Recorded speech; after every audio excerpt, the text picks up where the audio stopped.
나오미의 남편 엘리멜렉이 죽습니다. 비록 남편을 잃었지만 나오미는 모압에 정착하고 자신의 두 아들을 잘 키워서 그 지역 여인들과 결혼을 시킵니다. 그 중에 한 명이 오르바라는 여인이고 다른 한 명은 룻기의 중요인물, 바로 룻입니다. 자, 이제 여기서 행복하게 잘 살았습니다 하고 나오미의 인생이 평안하면 좋을 텐데 그렇지 않습니다. 나오미의 두 아들의 이름은 말론과 기륜인데 이 이름의 뜻이 뭐냐 하면 죽음과 질병입니다. 이 자식의 이름을 왜 이렇게 지었는지는 알 수 없습니다. 물론 제 고등학교 때 친구 중에 이름이 병균인 친구가 있었습니다. 제 이름 친구가 김병균이었는데 제 친구는 이름과 다르게 참 건강했습니다. 그런데 이 나오미의 두 아들은 마치 이름의 뜻대로 된 것처럼 금방 죽습니다. 지금 졸지에, 그러니까 한 집안에 남편 잃은 과부만 3명 남게 된 상황입니다. 여러분 생각해 보십시오. 지금이야 남자보다 능력 좋고 돈 잘 버는 여성분들 많습니다. 그런데 이 당시에는 돈 벌려면 전부 힘쓰는 육체노동뿐입니다. 그러면 여자 3명에서 돈을 벌 수 있는 게 뭐가 있겠습니까? 그러니까 당시에 집안에 남자가 없다는 것은 삶을 포기해야 할 만큼 절망스러운, 굶어 죽기 딱 좋은 상황입니다. 흉년을 피해서 잘 살아보려고 고향을 떠났는데 남편이 죽고 아들 둘 결혼시켜 놨더니 아들 둘도 죽습니다.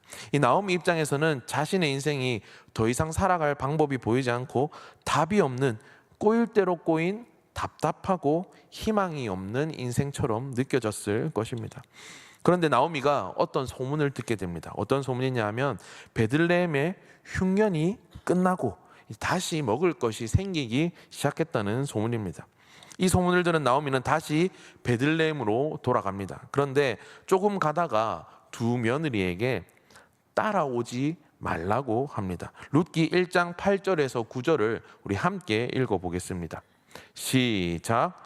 나오미가 두 며느리에게 이르되 너희는 각기 너희 어머니의 집으로 돌아가라. 너희가 죽은 자들과 나를 선대한 것 같이 여호와께서 너희를 선대하시기를 원하며 여호와께서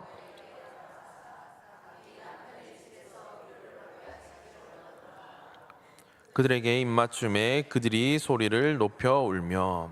지금 이게 무슨 말이냐 하면 이 나오미가 하는 말은 야, 너희 나 따라가봐야 고생밖에 안 한다. 그리고 난 이제 너희한테 뭐 해줄 수 있는 재산이나 이런 거 뭐 가진 거 하나도 없다. 그러니까 너희들 부모님께 돌아가서 지내다가 새로 결혼도 하고 각자 잘 살아라 하면서 보내주는 것입니다. 이 말을 듣고 며느리 중 한 명인 오르바는 돌아갑니다. 하지만 룻은 시어머니인 나오미에게 어머니 돌아가라 하지 마십시오. 저는 어머니하고 같이 가겠습니다. 제가 죽는 일 외에는 어머니를 떠나는 일이 없을 겁니다 라고 말하며 끝까지 같이 가겠다고 합니다. 그런데 이게 룻 입장에서는 좋을 게 하나도 없는 선택입니다.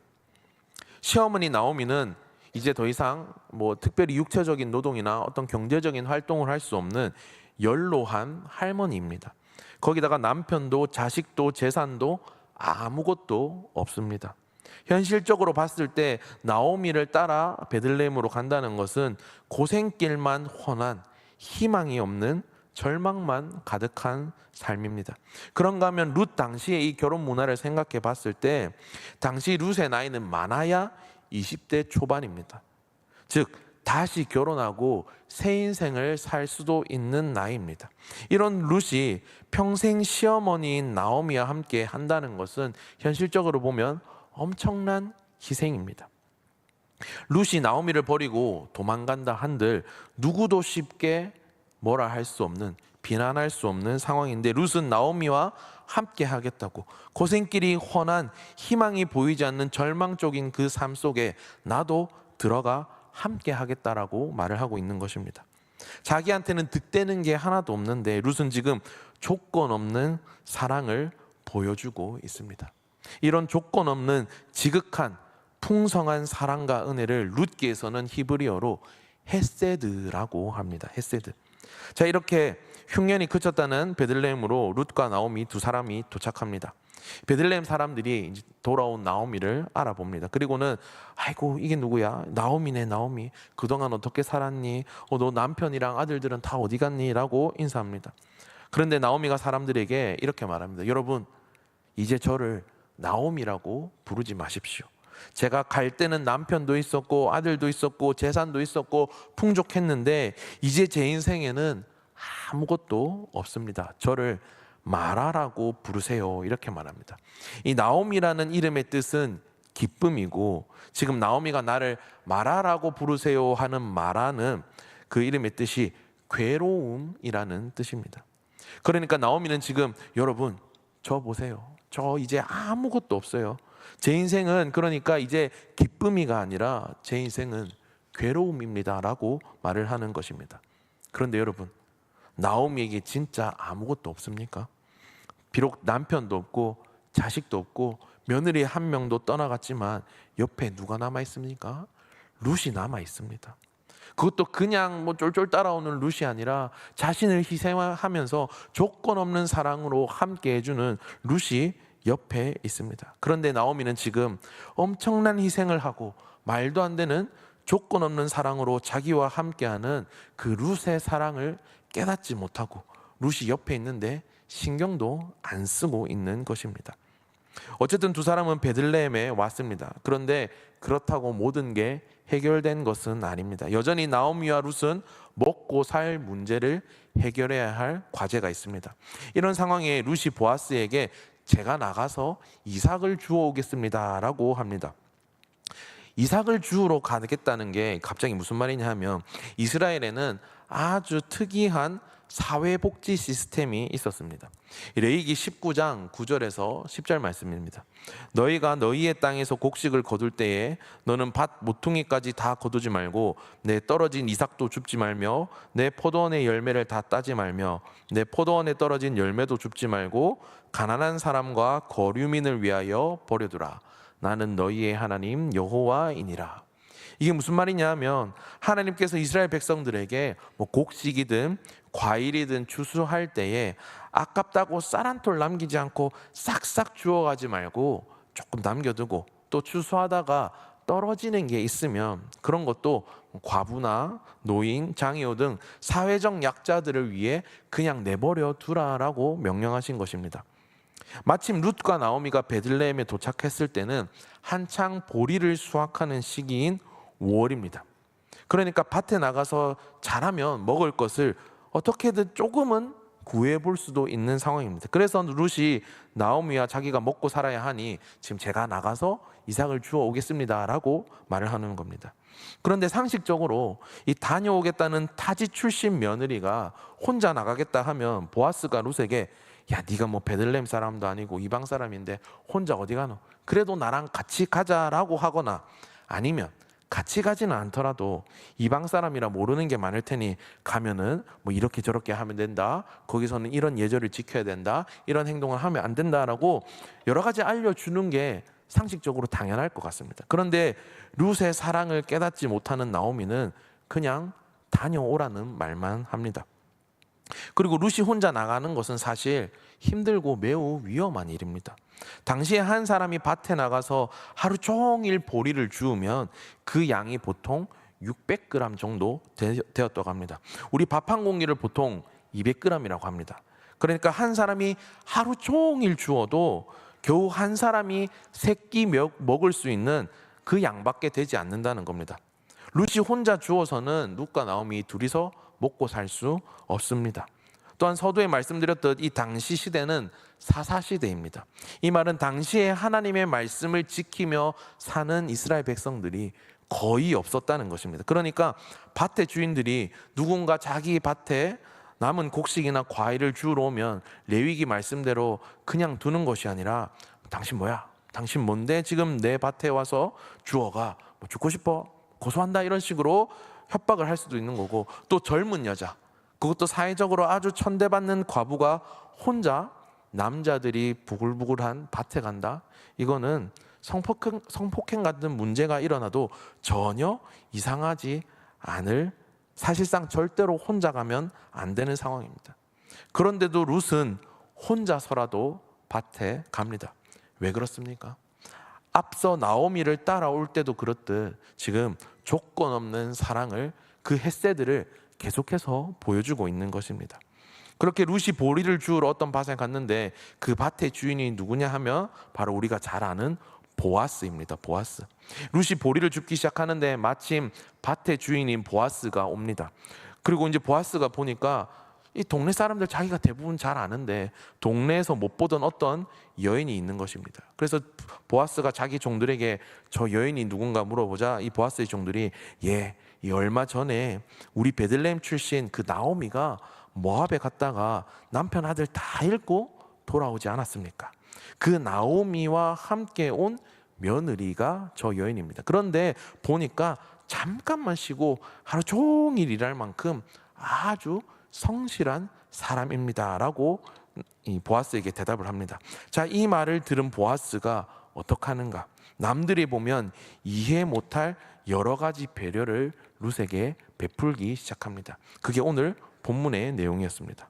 먼저는 룻에게 앞으로 다른 밭에 가지 말고 계속 본인의 밭에서 이삭을 주어라 합니다.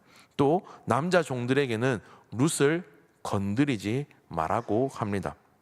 보아스가 왜 이러는 겁니까? 룻을 여러 가지 위험으로부터 보호하고 있는 것입니다.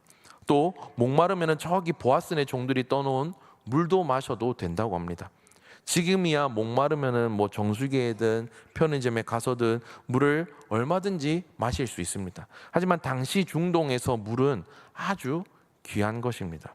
또 식사 시간에 자신의 옆으로 오라고 해서 밥도 나누어 줍니다.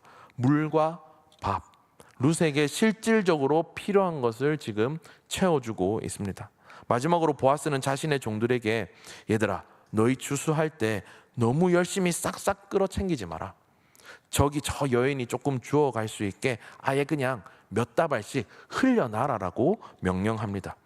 그렇게 룻이 그날 주운 보리의 양이 얼마나 되는가? 룻기 2장 17절입니다. 룻이 밭에서 저녁까지 줍고 그 주운 것을 떠니 보리가 한 에바쯤 되는지라. 여기 한 에바는 우리 단위로 하면은 20kg 정도입니다. 20kg. 아까 보통 보리 떨어진 거 하루 종일 주우면은 600g 정도 된다고 말씀드리지 않았습니까? 그런데 지금 룻은 보아스의 그 배려로 30배가 넘는 보리를 모은 것입니다. 20kg면은 200인물이 넘습니다. 나오미하고 룻 둘이서 먹으면은 하루 세 끼 다 먹어도 한 달은 풍족하게 먹을 수 있는 양을 지금 룻이 가지게 됐습니다. 여러분, 당시 이 룻의 사회적 위치를 생각했을 때 룻에게 행하는 보아스의 배려는 말도 안 되는 것입니다. 우리 조선시대의 신분 계급이 있듯이 당시 이스라엘의 사회적 계층을 어떤 계급으로 나누면은 한 1등급부터 16등급까지 나눌 수 있었다고 합니다. 이 등급에 따르면 보아스는 한 3, 4등급에 위치하는 귀족입니다.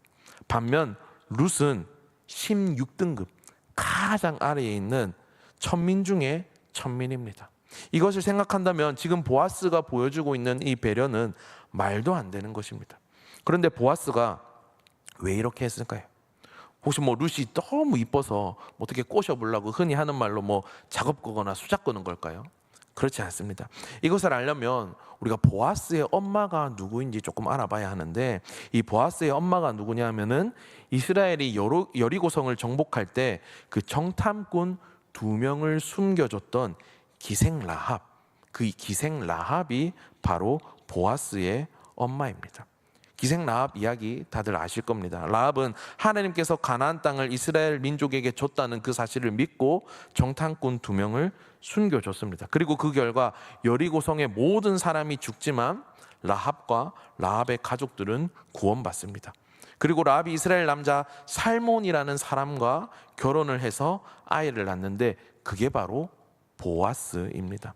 이 보아스는 어릴 때부터 엄마 라합에게 하나님께서 사랑을 베푸셔서 이방인인 엄마 자신이 구원받을 수 있었다는 사실과, 그리고 그 가족들 역시 사랑을 받았다는, 구원을 받았다는 사실을 들었을 겁니다. 그리고 엄마에게 너희들도 그 사랑을 베풀어야 한다는 사실을 계속해서 들었을 것입니다. 그래서 이 보아스는 하나님의 사랑과 그 은혜에 감사하면서 현실적으로 봤을 때는 말도 안 되는 조건 없는 사랑, 그 히브리어로 헤세드를 룻에게 베풀고 있는 것입니다. 그리고 보아스가 보여준 이 헤세드는 아무것도 없이 살 길이 막막하고 절망뿐이었던 룻과 나오미에게는 살 수 있는 소망이 되었습니다. 성도 여러분, 오늘 말씀에 나오는 두 인물 룻과 보아스는 조건 없는 사랑, 지극한 사랑, 헤세드를 보여주고 있습니다. 그런데 우리는 룻과 나오미에게서 본 그 헤세드, 또 보아스가 룻에게 보여준 그 헤세드와는 비교도 안 되는, 말도 안 되는 조건 없는 지극한 사랑과 은혜를 받았습니다. 바로 하나님의 헤세드입니다. 우리는 이 룻기 말씀 속에서 헤세드 하나님을 발견할 수 있습니다. 룻은 굳이 그럴 필요가 없는데 나오미에게 사랑을 베풀었습니다. 나오미를 그냥 버려둔다 한들 아무도 꾸중하지 않을, 뭐라 하지 않을 상황이었지만 룻은 세상이 이해할 수 없는 말도 안 되는 사랑을 나오미에게 베풀었습니다. 마찬가지입니다. 하나님께서는 굳이 우리를 신경 쓰지 않으셔도 됩니다. 우리를 사랑하지 않으셔도 됩니다. 우리를 구원하지 않으셔도 됩니다. 우리를 그냥 버려두셔도 됩니다. 오히려 우리는 죄인이기 때문에 벌하신다 한들 누구도 하나님께 원망할 수 없습니다. 그런데도 하나님은 우리를 조건 없는 사랑으로 사랑해 주셨습니다. 헤세드 하나님이 어떤 분이신지 우리에게 보여주셨습니다. 보아스 역시 마찬가지입니다. 보아스 역시 굳이 그러지 않아도 되는데 룻에게 사랑을 베풀었습니다. 3등급의 사람이 16등급의 사람에게 베푼 그 사랑은 당시 사람들로서는 이해할 수 없는 사랑이었습니다. 그리고 그 사랑은 절망뿐이던 룻과 나오미에게 소망이 되었습니다. 보아스가 보여준 이 사랑은 3등급의 사람이 16등급의 사람에게 베푼 사랑이지만 하나님의 사랑은 완전하고 거룩하신 신이신 하나님께서 죄 때문에 자기 독생자를 죽게 만드는 인간인 우리에게 베푸시는 말도 안 되는 조건 없는 사랑입니다. 그리고 그 사랑은 절망과 죽음밖에 없었던 우리의 인생에, 우리 삶의 소망이 되었습니다. 그런데 오늘 우리의 모습은 어쩌면 나오미와 같은 것은 아닌지 모르겠습니다. 오늘 자세히 다루지는 않았지만 룻이 베들레헴으로 끝까지 따라간다 했을 때 사실 나오미는 고마워하기보다 룻을 귀찮아했습니다. 자기가 책임져야 될 입이 하나 더 늘기만 한다고 귀찮아했습니다. 또한 룻이 말도 안 되는 조건 없는 사랑으로 자신과 함께함에도 전혀 깨닫지 못하고 내 인생은 이제 아무것도 없습니다 라고 말했습니다. 우리의 모습이 이와 같을 수도 있습니다. 하나님께서 내가 내 아들 예수의 목숨으로 너를 살릴 만큼 너를 사랑한다 말씀하시고 또 말씀하십니다. 그런데 우리는 너무나 쉽게 이것을 잊고 살아갑니다. 오히려 정말로 우리는 받을 수 없는 말도 안 되는 그 사랑을 받았음에도 나는 아무것도 없는 사람입니다 라고 말하면서 살아갑니다. 그 사랑을 잊고 살아갑니다. 어쩌면 신앙의 연차가 오래될수록 더 그 사랑을 잊고 살아가는 것 같습니다. 그런 저와 여러분에게 오늘도 헤세드 하나님께서 하시는 말씀, 내가 너를 사랑한다, 그 말씀입니다.